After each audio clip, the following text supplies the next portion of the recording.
one of the things that people have said is that, which you also mentioned, is the harmonization of the tax regime, where, I mean, this presidency is saying we do not want the multiple taxation, which has actually hindered investment.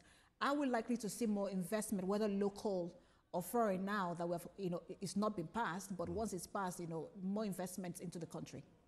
Let me tell you, one of the reasons why I love this tax policy is to try to remove most of the multiple tax regimes. I'll give you an example. I chair a group that has a rice mill in Baraba. We loaded a truck of rice from Abuja to drop in Owerri. The truck traveled all the way from Abuja, crossing different states. Immediately it entered in Soka. That when started seeing all manner of checkpoints, both uniformed and ununiformed. Between Nsukka to Owerri, we spent 545,000 naira to all manner of tax force. And we even lost some bag of rice because they carry some of them. And interestingly, some of these people are working, purport to be working for local government and the states. And interestingly, most of these funds are not going to the accounts of the state because they have POS people who they will use to collect money from you, unaccounted for. Pure extortion. But under the, imagine, okay, I have produced the rice at a price. With this cost, of course, will go to consumers. I will have to add this cost to consumers. But under the new tax regime, it is uniformed. This kind of madness and criminality will not be on the road.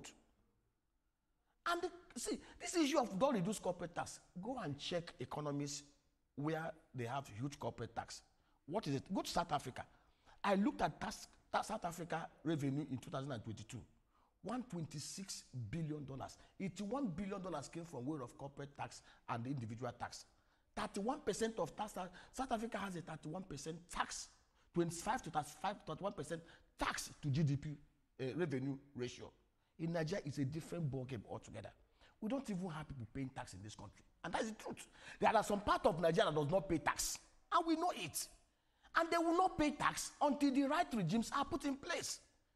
If you look at most of the tax, look, why do you think Lagos is blossoming? Why do you think Delta State is blossoming? Why do you think River State, Ogun State has more tax revenue than other states? My Imo State is one of the poorest states in terms of IGR.